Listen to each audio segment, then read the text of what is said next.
हम मीनू झा प्रणाम करै छी समस्त मिथिलावासी के।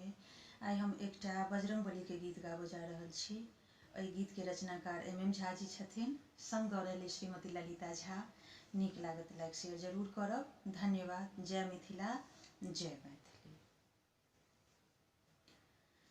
बजरंग बलियो बजरंग